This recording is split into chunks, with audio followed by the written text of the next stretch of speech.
Hello and welcome to the latest Blood Red podcast from the Liverpool Echo. I'm Joe Rimmer, it's the international break, and called up today for me Theo Squires. How are you, Theo? Yeah, I'm alright. It's been a bit quiet in the office, isn't it, this week? With I think Dolly's had a couple of days off. Kostas got his out of office on, but we soldier on. Yeah, we always do in the international break. And Steve Killen, you're soldiering on this morning, aren't you? Yeah, very much so. I've got the international fever, I think. I'm very much in love with this international break, I think. I hope that's sarcasm, Steve. Very much so. Yeah. It's just hard going, isn't it? I always find, well, we've talked at length about it, but Liverpool fans more than any other team, I think, switch off during the international break. It always comes at the wrong moment as well, like when you want that run of games to get consistency, to get momentum, and then it just shuts you down. Especially during the early part of the season. I mean, you feel like every couple of weeks there's another one, and there'll be another one in November, and it's just not what you need. So today we thought we'll speak about some little bits and bobs of breaking news this morning, but we think that we'll probably go into just the opening start of the season, the first 8 games, winners, losers, good teams, bad teams, what we expect out of Liverpool, and maybe look ahead to January as well. But we'll start with a little bit of breaking news overnight. Theo, Andy Robertson, looks like he's sort of hurt his shoulder. It might be a dislocation.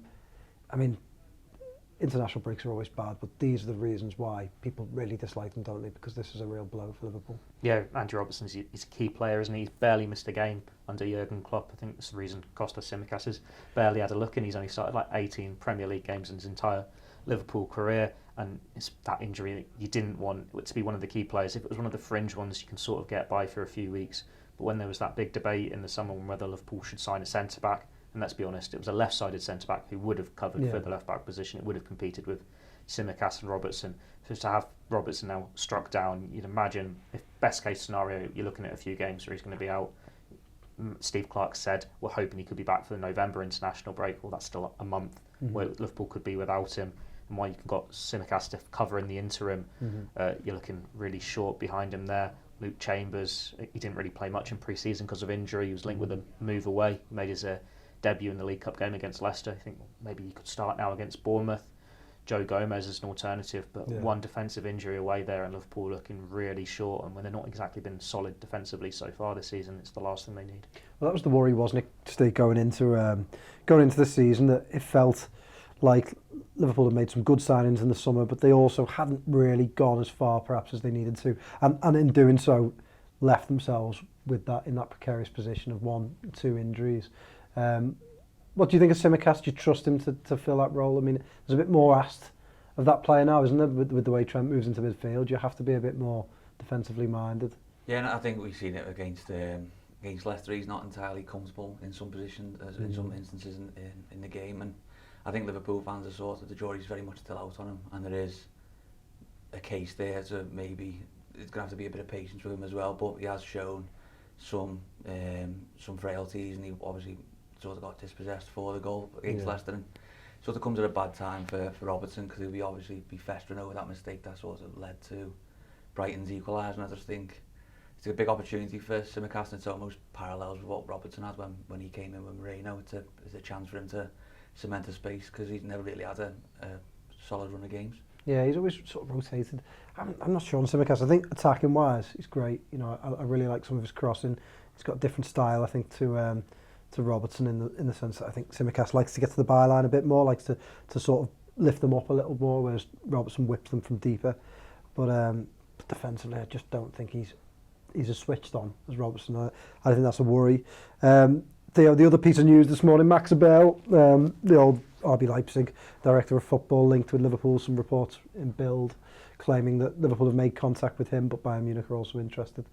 Sort of makes sense, doesn't it? I don't know whether it's just a 2 and 2 together makes 4 situation, but it makes sense, doesn't it? You know, Liverpool have bought a lot of players from the Red Bull group. He's obviously been responsible for a lot of those signings. Yeah, you can piece it together quite well like that. It's players that Liverpool have admired in the past. It's that model they admire. We know they've had contacts with the Red Bull group for a while now, because they wanted to go and have a look a few years ago and see how it was all run. But then it's just a case of wait and see what's happening with sporting directors. We know Schmachter's got a year contract, I believe. I know there was talk about them maybe having a break point after the summer window or into October now, and it seems like he's still in the job. Certainly had no whispers that he's leaving anytime soon, so you'd like to think that he's got his attentions fully switched on for January. But then Liverpool, they brought him out of retirement, essentially he was semi-retired. So maybe it is something that Liverpool are going to have to look at in the near future. The next sporting director again, we just wait and see. Like Bayern Munich, that's a big lure for any German sporting director. Like you've got all those finances there. You know you're going to be competing for trophies. It's pressure, but you'd imagine for them it could be that dream job. So we'll see. Like Schmachter in the end, he didn't do the worst job, did he? I know there was some negative comments about how the moves for a holding midfielder went, but he still got in 3-4 good, solid midfielders. It wasn't exactly the biggest budget Liverpool have to spend, considering they missed out on Champions League football and everything.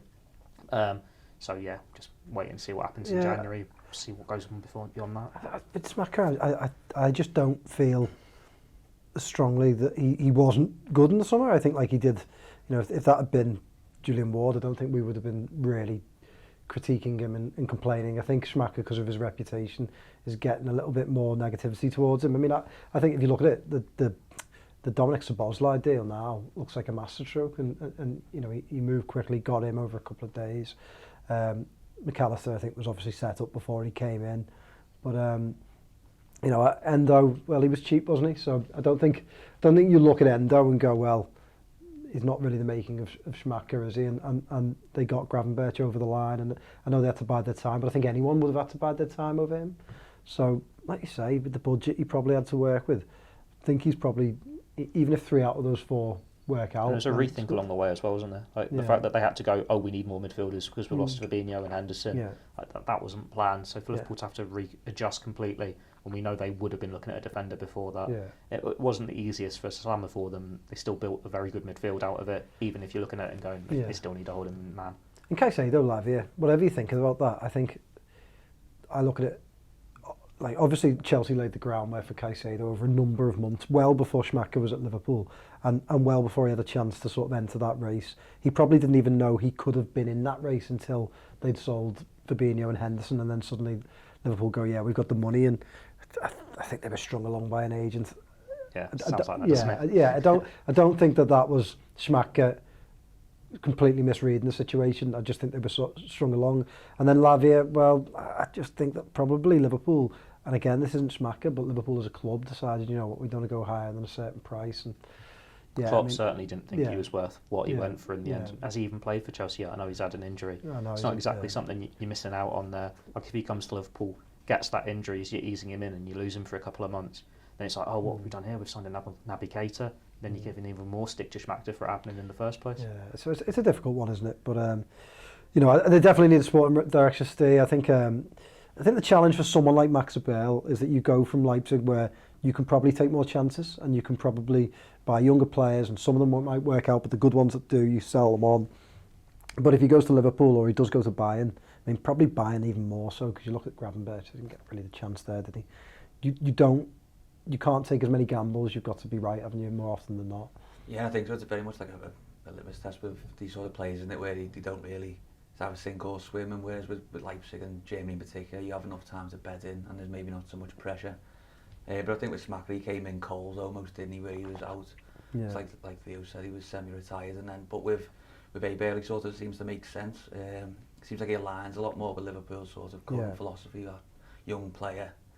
But like you said, he probably is a difficult task compared to what he's used to, because it's going to have to be more tried and tested young players rather than someone out of obscurity that can sort of come in and play. But it seems to make sense for Liverpool. It's definitely fitting with the model that they're going for with the younger players and sort of bringing that average age down. And I just think if Liverpool did go for him and did beat Bayern, then it very much is a good piece of business. But I think, like you said, if you see the same agent as Jurgen Klopp, and he's had murmurs with Bayern Munich anyway, it might just sort of be a push towards one of the directions. I think definitely feels like Klopp, you know, there's a lot of talk and that Klopp has more power, which I think is a bit overblown, really. I think it's natural that after 7 years now in charge of the club, he would have more power, and on top of that, he's earned the right to have a bit more power. But you know, I think obviously the agent thing, and the fact that Liverpool have a good relationship with the Red Bull clubs, Klopp is clearly involved in this one if it is going to get over the line. I think it's interesting. We should wait and see. Theo, the other thing this week, Anfield Road, obviously delayed until next year. Liverpool seem to be a little bit unclear on when that will be open. It's a difficult one, really, because there's a lot of people. I mean, rightfully, people who've bought tickets very angry with Liverpool and the way it's gone, and they've got every right to be. You know, they've been messed around, but you know, I find it hard to sort of really get annoyed with Liverpool because I don't really know what else they could have done. Probably not sold the tickets in advance, but then if they didn't and the stand opens, it was empty, you'd criticise them that way, wouldn't you? So they've got to make plans, but it's just not a good look, is it, I suppose? They clearly didn't expect it to still be ongoing. They didn't expect the contractor to go into administration, and that's where these further delays have come from. The plan was for it to be open at the start of the season, and we'll take a couple of games grace from there, because that's what we saw with the main stand a few years ago. And then, obviously, they go into administration, there's further delays, have to come off site, and then because the company's essentially not there anymore, there's no real handover, so it's a bit of a struggle for the new contractors to come in and see what's been done, pick up where they left off. So it does take time, and you want it to be right, you want everything to be flawless, and you know it's going to be a great atmosphere when it does open. I wouldn't say it being the top tier being closed has necessarily been damaging to Liverpool's atmosphere or anything. Like it's still only a few thousand seats, and it's still a lot bigger than it was before they made the first expansions in the first place. And it's Liverpool, when it's done, will have a stadium that's over 60,000, and that's what they've been wanting for 20 years. It'll overtake the Etihad as the 5th biggest in club football in England. So it's annoying. You want your fans in there. They've bought tickets, and there's some big games coming up at Anfield in the next couple of months that they'd have been looking forward to. And they're still going to find a way to get in the stadium. They're going to still make arrangements there, and it's just working with what you've got. Still good atmosphere. It's still going to be a great stadium when it is done, and it already is a great stadium. Like Klopp said, when the investment was confirmed, when the FSG sold that minority stake, we're making that somehow going to make the best atmosphere in the world football even better. I'm not sure how that's possible.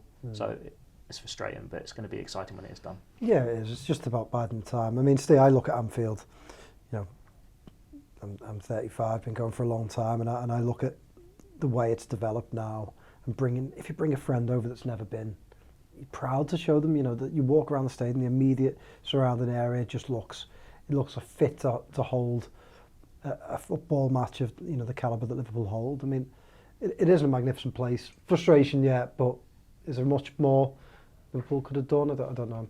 I don't know. I think it's damned if you do and damned if you don't, really, isn't it? You can sort of reasoning with both sides of the argument. Liverpool fans are going to be furious that they've been let down, and there's money that's going to obviously be refunded eventually. But it's one of the difficult ones, isn't it? Where, like Theo said, they are going to get back into the stadiums one way or another. But I wonder what sort of impact it might have, because you've got them big games coming up, haven't you? Obviously, it won't have too much of a detrimental impact on the atmosphere, but it could have just been another extra boost for Liverpool, maybe drive them on for that second half of the season. Yeah, I mean, if you remember back to when the main stand opened, I don't think it was a coincidence that day they played so well against Leicester. They were the champions at the time, obviously, sort of beat them quite handily.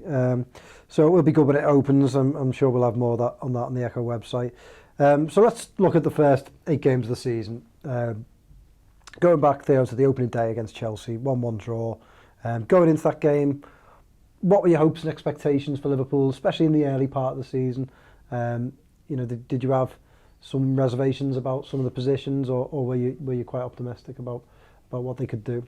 I was a bit cautious, really. I still am, because they don't have that proven holding midfielder that we know can make the difference. Like Fabinho, when he came in, when he settled, he was a game changer. And there is this big glaring hole in the middle of Liverpool's team at the moment. But it was even worse back then, because they hadn't signed Endo and they haven't signed Gravenberch, and they're not feuding with Chelsea over Caicedo, but that was that back and forth of what's going on here. It was both a good and a bad time to be playing Chelsea, because obviously there are the weaknesses in the Liverpool team. Chelsea had signed a lot of players and you expect them to be better than last year, but at the same time you didn't know how quickly they would adapt, and as we've seen over the past couple of months, it's taken them time, and they've only just started to put a couple of wins together. In hindsight, a draw was a reasonable result, but then when you look at what happened after that, you think it was a good chance for Liverpool there. I think they had a goal disallowed, didn't they? They scored early on, they had the lead. Maybe they could have found a way to hold on, but then there were still the damages of last year when you're thinking, how good are we now? Like, we've got a new team that we're putting together where it's not complete. We were very leaky defensively last year. You're still trying to learn what your level is, learn what you like playing with your new teammates and getting that confidence there. So yeah, there's still caution there of what is Liverpool's level. Jurgen Klopp doesn't know that himself. He's still saying we've got to wait and see what our ceiling is. But you still feel more encouraged from what has followed. Like the new signings have settled quickly. They've gone from strength to strength. The only reason they're not unbeaten in the Premier League is because of a dodgy official or a dodgy few official decisions. So yeah, the Chelsea was a reasonable start. Could have been better, but on that day, that they were the side that looked more likely to get a winner. So it was a reasonable draw. I thought it was decent. I mean, I think it's a mindset shift, isn't it, for Liverpool? And after a really difficult season last year, it felt like, as well, big personalities leaving, some coming in. They felt quite fragile going into the opening day, and I think over the course of those 8 games, they've sort of slowly built themselves into a position where they're starting to believe that when they go away from home, they can go and get results. I think if you look at Man City, they've lost opening day games and then gone on. But I think in general, especially for Liverpool, their best seasons have come when they've started seasons well. They generally gain confidence throughout the early course of the season. So, yeah, I mean, there's plenty of positive signs into the first 8 games. Yeah, very much so, and I think it's definitely chalk and cheese from last season where you don't know what team you're going to expect. Obviously, Liverpool found themselves going goals behind at times last season, and they didn't sort of have the bottle to sort of back it up and come back, and they've shown they've got that resilience and that vigour this season. It's been a lot of a mentality shift, and I think Trent Alexander-Arnold said it on the podcast in midweek where the players who are already there are coming in a lot more stronger, a lot more fit, and with a lot more desire to sort of not cut corners and to put right the wrong. And I think it's just one of them things with this season in particular where it just seems different, where the pressing's a lot more ferocious and it just seems like a genuine sense of desire. Whereas last season it was a lot more lacking. But I think from what I can see, there's certain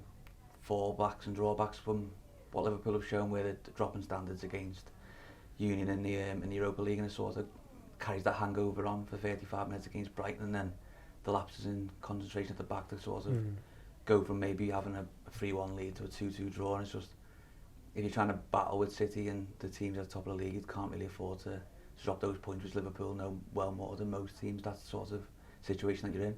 Is it just a maturing process though, Theo? I look at the first 8 games, and like Steve said, you've seen the way they can come back from adversity, the way they sort of have been looking really good at the top end of the pitch, and whatever combination it is, they seem to be able to make it work. But they do concede fairly easy or sloppy goals. They've conceded at poor times at times. Isn't it sort of a team trying to mature to not just the tactics that Klopp gives them, but I think Liverpool, when they're at the best under Klopp, and they sort of went from being really, really exciting in 2017-18 to marginally less exciting to, and I wouldn't say boring, because they weren't boring because they had a magnificent attack, but they were certainly controlled. And I think, isn't it just going through those steps again for a football team where Alexis McAllister plays a lot of risky passes, starts playing slightly fewer risky passes, and starts sort of knowing when to open teams up and knowing when his teammates make runs, and perhaps even just loses the desperate will to just impress and just knows that he's at Liverpool? Yeah, it's tricky of him as well because he is learning to a new position, and it's not just you're going to be a lone holding midfielder. You're a lone holding midfielder in this new formation that Liverpool are adapting to themselves. Like, in a high-pressing team. In a high-pressing team, and it's a step up for him. It's the highest level he's played at club-wise. Obviously, Argentina world champion, so it's a bit different internationally. But you'd like to think with time he gets a bit more relaxed. He can bed in more. There isn't that pressure. He's not got to think every time he makes a mistake or he gives the ball away that he's then got to lunge in, because he's picked up a few silly bookings that way, hasn't he? But at the same time, I don't imagine that he finishes the season as the holding midfielder. I'd like to think Endo either comes on leaps and bounds, or they sign someone in January, or maybe even they put Trent in there, or and have like Bradley or Gomez right back, or Gravenberch. Just like worry if they do finish the season with him. It is a concern. Something's gone wrong if they do finish the season with him. But then, as you say there, it's taken those steps. Well, it's basically how they had Henderson as that holding midfielder early on in the Klopp reign, and then they waited until they got the real enforcer in Fabinho. And it is going through these stages. Like, no one really expected Liverpool to, after last year, sign 3-4 new midfielders and then win the title. Yeah. It's like, we're back to year one. We've got to get back into the Champions League. Then we've got to challenge for titles in the Champions League. And then we're going to win titles in the Champions League. And while football is rhythmic and you can't say it's going to copy it exactly, you'd like to think there is a pattern there. and it is just going to be a succession. You've got the players there that have won all these honours, that can breed that winning mentality into these players. And we've seen from Szoboszlai, he hits the standard straight away. McAllister has had good moments, he's had some iffy moments too, but he's still getting there. And once that is a midfield that have played together for 6 months, it's going to be a lot stronger. When you've got a defence that has been solid without the injuries, without the suspensions, has played together for 6 months, you'd like to think they're not conceding as many sloppy goals. And we can all just sit back and enjoy that front five, because it doesn't matter who's starting in them, they're all scoring goals. Like we've said on podcasts before, Jota is not playing well, yet he's still scoring goals. Oh, yeah. Nunes, he's been in and outside, which can last season would have knocked his confidence, would have knocked his momentum. He still comes on and makes a difference. Diaz looks like he's never been away in terms of that long-term injury, and Salah's potentially having his strongest start to a season in terms of all-round play, if not goal scoring. Yeah, he's mature, doesn't he? I mean, Steve, I think I was looking at Neil Mellor tweeted quite a decent graphic before of like the sort of the start. Everyone starts the season and ranking the games in terms of average position of the sides that they've played and difficulties, and Spurs were top for the easiest games.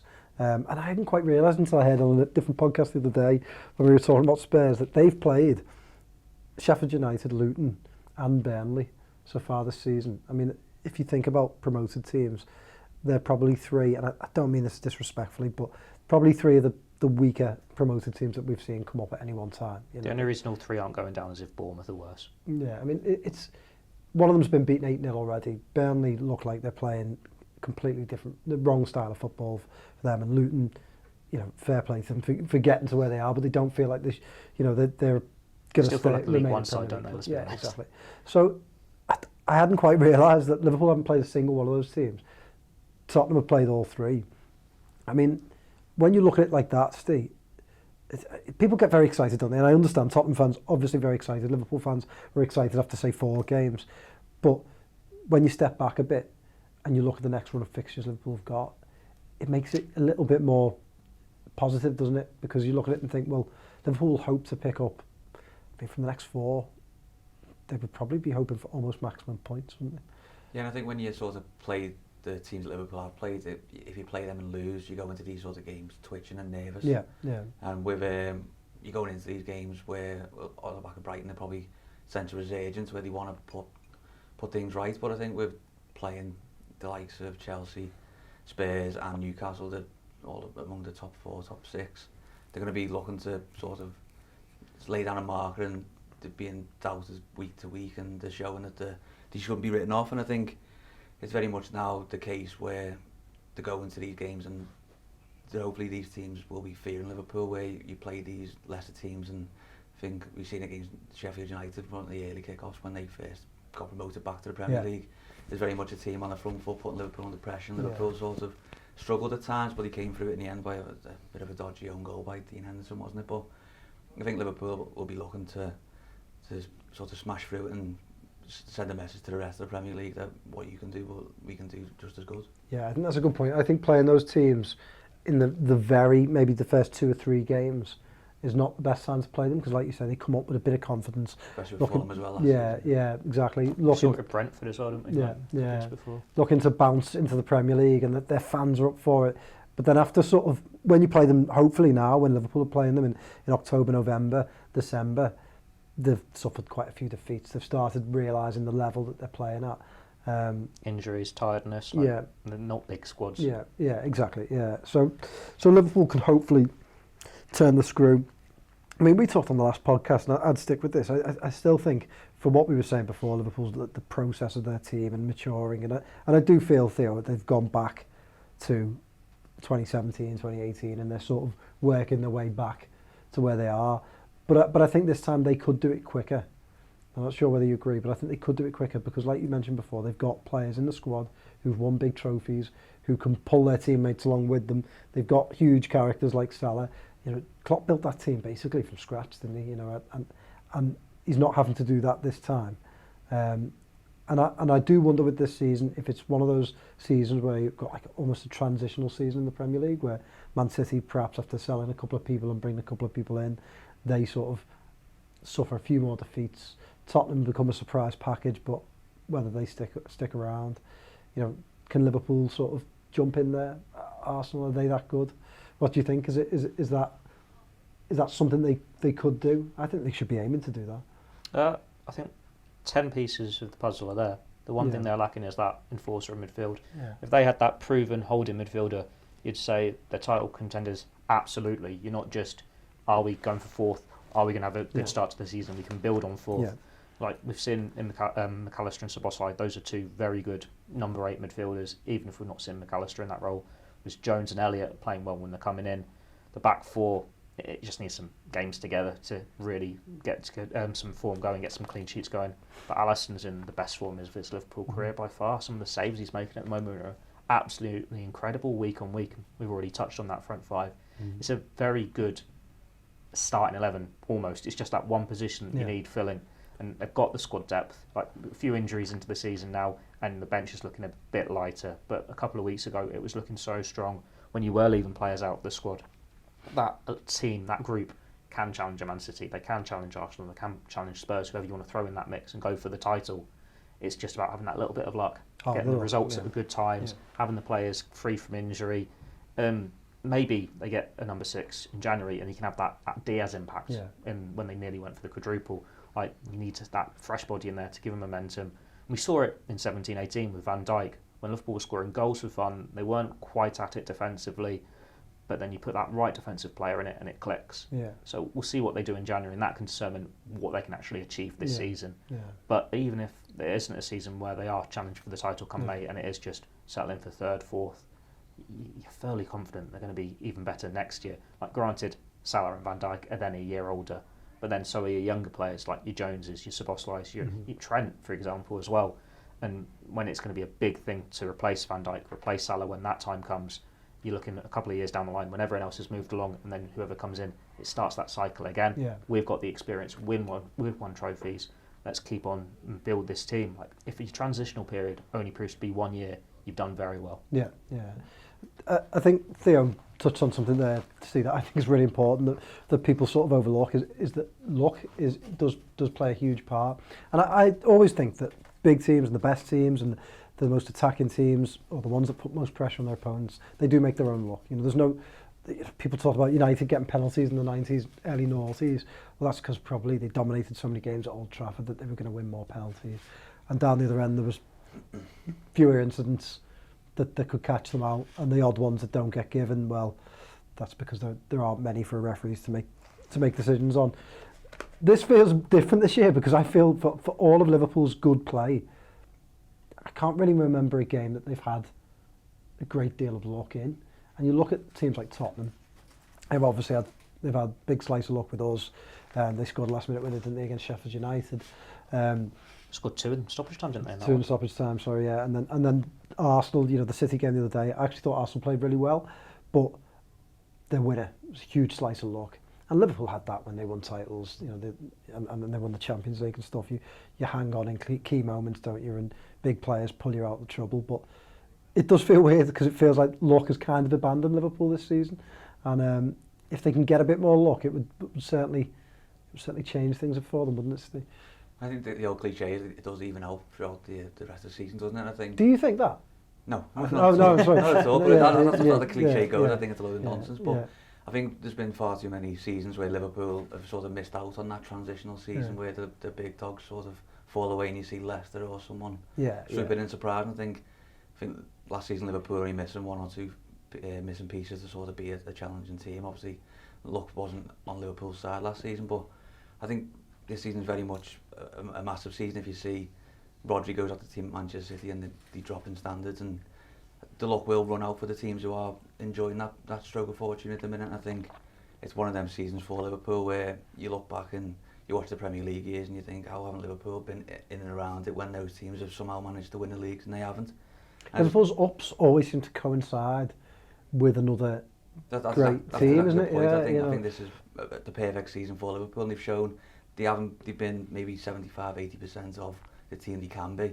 I think there's very much the mantle's still there for them to sort of go out there and challenge for the title, especially if teams are dropping in standards. This is probably the perfect opportunity to be up there. Definitely, I think if they can stay in touch into it's a long road ahead, and I don't want to get ahead of myself, but I think if they can stay in touch into sort of early spring, sort of late winter, early spring, February, March, then then that's when they can turn the screw, hopefully, and attack it.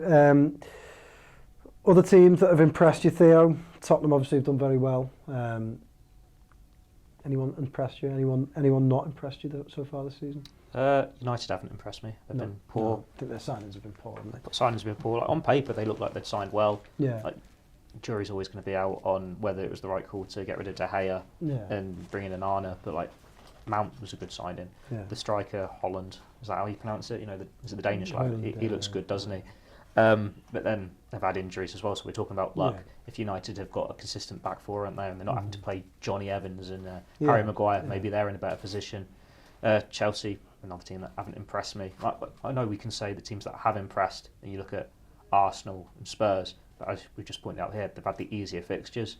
So the ones that I think caught my eye is like West Ham. Yeah. I know they're lower down the table, yeah. but they've had a really difficult run of fixtures and they're still getting results. They're doing well in Europe. They signed well with that Declan Rice money. And while I'm not going to say, they're going to be challenging Liverpool at the end of the season, they're going to be in top 4, not going to be in top 6. But that could be a side that if you get them, say, Europa League quarter-finals, that's suddenly a daunting prospect when Liverpool are playing like for hopefully top 4 Premier League at the same time. Brighton, again, they're a side that with European commitments, it's going to be a bit inconsistent. Yeah. But they're still a very strong side, lost key players. Yeah. I suppose that's what we're going on with this season, that there isn't any clear runaway side that is going to storm the title or be the title contenders. It's going to be 3 or 4 sides in the mix, and whoever falls away first, that's the one who's going to drop out. Yeah. It's the sides that are below that, who are exceeding expectations, that you're going, it's going to be a good year for them. Yeah, and then hopefully they can take points, and they will make this stay hopefully more interesting, because the likes of West Ham at home, we've already seen how dangerous they can be at home. They can take points off teams, can't they? Brighton obviously the same, and maybe even out Liverpool's chances a little bit by doing so. Who's impressed you, by the way, at best and worst team this season? I think I agree with Theo. I said at the start of the season, I think United's numbers been found out with Erik ten Hag, and it's sort of coming to fruition now. And I think game by game, they maybe got slightly lucky against Brentford, but even at Crystal Palace, you see that these teams are going to big away grounds that they haven't won in years, decades, and they're coming and they're showing up. And I think just need teams to do that to City every so often. Not Liverpool, because it always seems to be Liverpool. But it's hard to disagree with anyone that Theo said there. I think Brentford probably in a surprise package for the wrong reasons, because they were obviously Thomas Frank's the second coming of the next best manager in the world, isn't he? By all accounts, but. That sounds like a man doesn't like Thomas Frank. No. Quite like Thomas Frank. A lot of time for him. No, but it seems like a lot of teams are going through their own sort of ebbs and flows, and I think it's hard to sort of see. I think game by game in the Premier League, anyone's turning up, aren't they? So. Yeah, I mean, United is an interesting one, isn't it? You know, I looked at their signings in the summer, and whilst I thought Mason Mount would have probably been a decent signing for Liverpool, I don't really think he's a decent signing for United. I think under Klopp, in a Liverpool-style midfield, he's a better player. At United, I just don't know whether that works. I'm glad it went the way it did, though, when you get Szoboszlai instead. Yeah, absolutely. You know, and that goalkeeper, Onana, just again, I don't know whether he's right for United right now. And I think it's funny with United, because I think last season they kind of got away with... He won a few PR battles, didn't he, with the likes of Ronaldo. I thought Ten Hag early doors. Then they got the League Cup final, were doing really well in the league. They won the League Cup. And I think he's almost lived off that. And then they kind of weren't that good for the rest of the year. You know, you don't get beat 7-0. I don't think that should be acceptable, even just as a one-off result. I think it's really, really poor. And I look at them this season, and I just don't know whether Ten Hag, I think he's a good coach. Is he as big a personality as they really need at that club? Well, if that dressing room fully turns on him, and say they get knocked out of the Champions League group stages, he's in trouble at Christmas time. Like, they're already looking like they could be under pressure in that Champions League group, and there's all the murmurings about like what's going on with Sancho, and there's a few other players where it's not quite happening for them. Like Onana, he came in and they go, he's the keeper we need, because look, he's just stood up to Harry Maguire, who's club captain. It's like, you've made a mess for yourself there. Have you made any friends there?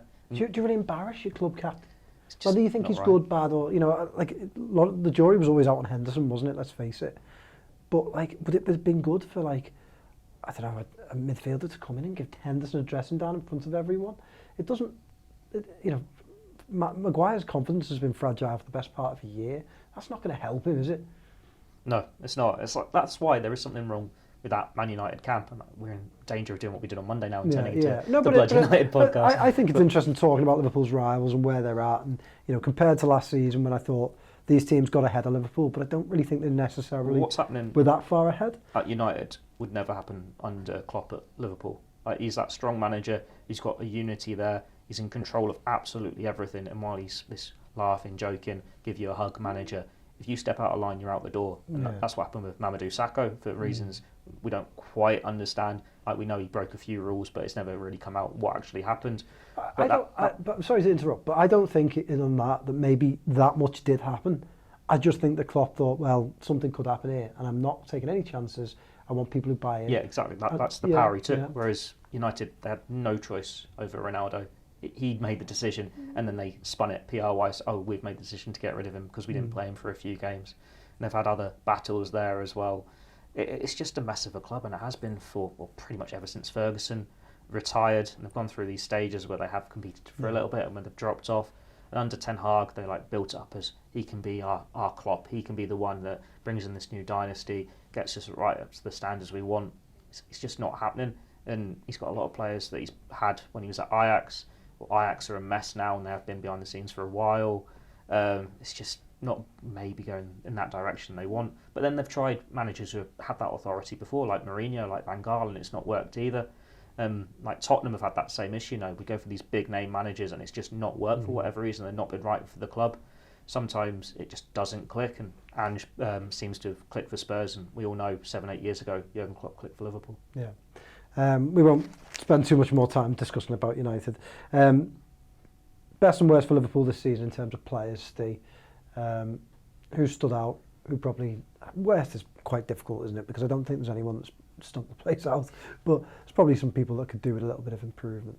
I think it's easy to say who the best is. When you look at the summer signings, they've came in and you had no sort of expectation. I think any expectation there was, they've exceeded it tenfold. And I think Dominic Szoboszlai's got to be among the top of there. And I think I mentioned for Darwin Núñez as well, for how much he sort of took out them skeletons in his closet and just got rid of them. He doesn't need them anymore. He's just been a revitalised player. Do you ever need skeletons in your closet? Well, he's got a lot of monkeys off his back, hasn't he? He's been revitalised as like a Liverpool player. And it's sort of, he's paying a lot of dues back that everyone sort of gave him credit for, or gave him the benefit of the doubt for last season. But on the other side of the spectrum, it's obviously difficult for Thiago, especially with the year left on his contract. There's a lot of talk of him going on a free transfer, and he's setback after setback. But then, how many more senior midfielders can you lose? Because you don't know what sort of role he plays behind the scenes. But him leaving sort of leaves another position free. But he's not been there to sort of help out. But on the pitch, it's hard to really say who has had any real bad experiences, because Liverpool have been very good for the first 8 games of the season. Theo? Well, the obvious ones, Alisson's been a standout, Salah's been a standout, Szoboszlai's been a standout. Really been impressed with Joe Gomez. It doesn't matter whether he's playing right back or whether he's played well. He's such an improvement from last year. Losers, I've not been impressed by Tsimikas when he started games against Leicester, against Lask. He's been fragile defensively, he's been out-muscled. And you're just hoping it's because he's in and out the side. If he gets a run of games now, you want to see that gone.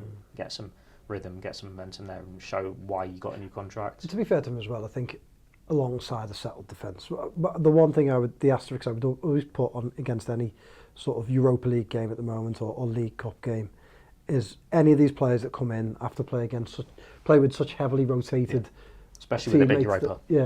So go on, sorry.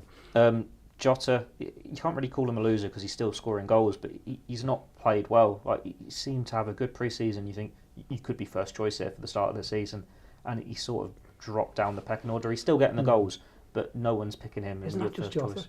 Yeah, it is. I suppose he's that game-changing substitute who can get the goals, but you still wanted a bit more from him, because Núñez will get better, Gakpo will get better, and Jota just hasn't had that same rise. But then maybe he's a player who's going to score some massive goals for Liverpool at the business end of the season, as he has done before. He's still a very useful player to have in that camp. Granted, a silly red card. Like, we can debate the first yellow card against Spurs all we like, but the second one was very silly. He got himself sent off.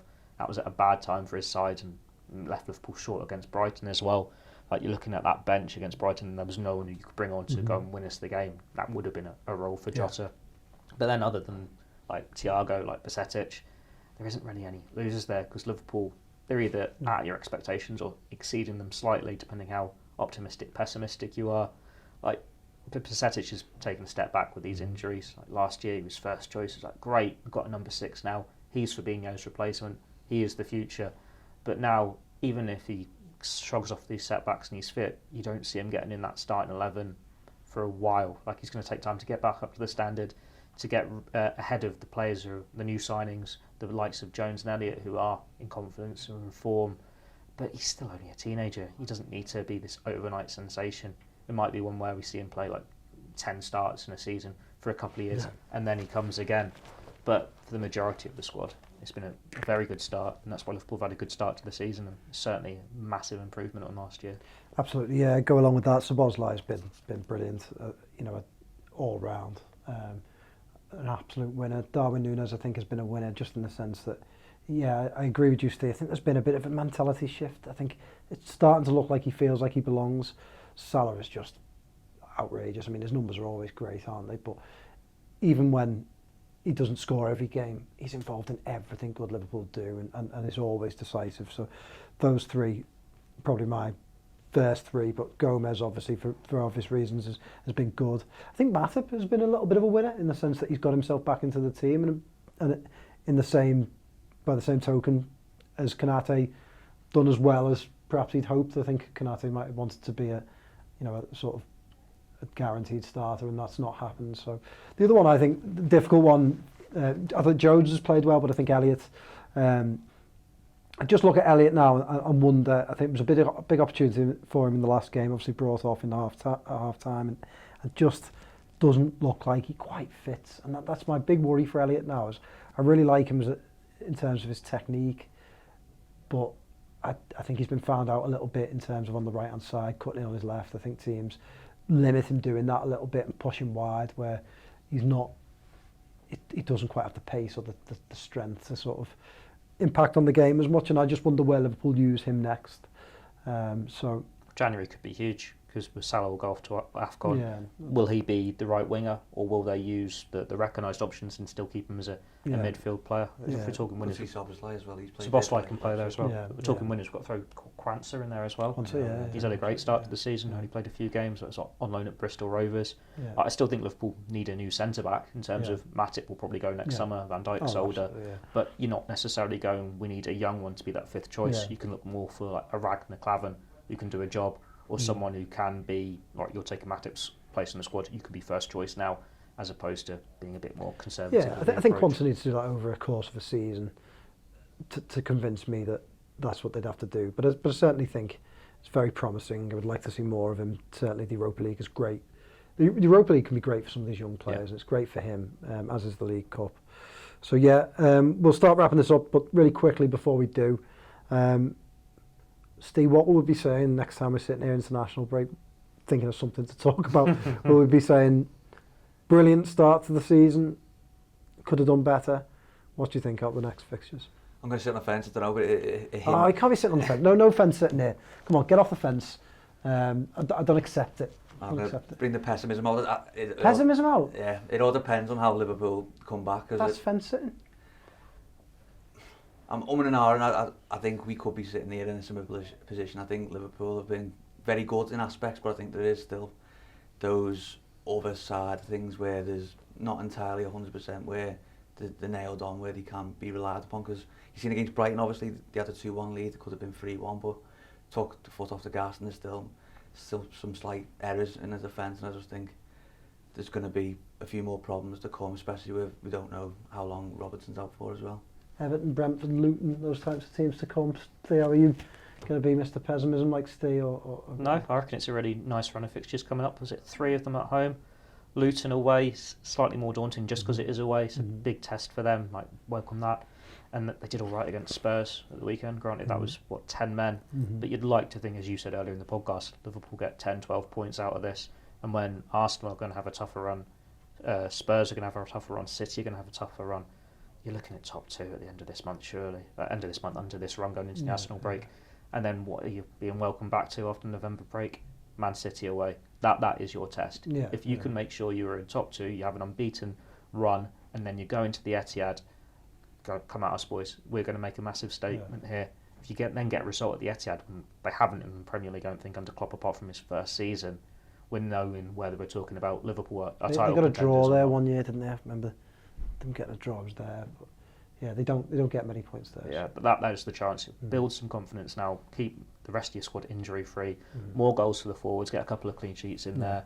Get through that international break, and then take something off City, and we can say, right, title challenges this year, boys. I think the next game, Everton, is going to be a tough test, because I think the way Dyche will set up and the way Everton will approach the game will make things difficult. 12:30. It will make things difficult for Liverpool, but if they can get through that, and I think it could be.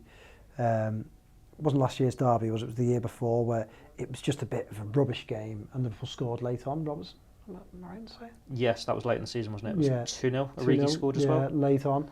I kind of think if it's that sort of game where Liverpool can just not allow Everton to unsettle them, and they can make it tell late on, and then the next fixtures after that they can take points. So I'm with you, Theo. I really think there's been a lot of good, and I think they can go into the next few and really turn the screw and go into that City game with a bit of confidence. And you know, if you can get a point there, then you really are in the conversation. So let's hope they are, and let's hope we can get through the rest of this international break without trying to fill too much time. We'll be back on Monday, where we'll be filling plenty more time, and we will see you then. Ta-ra.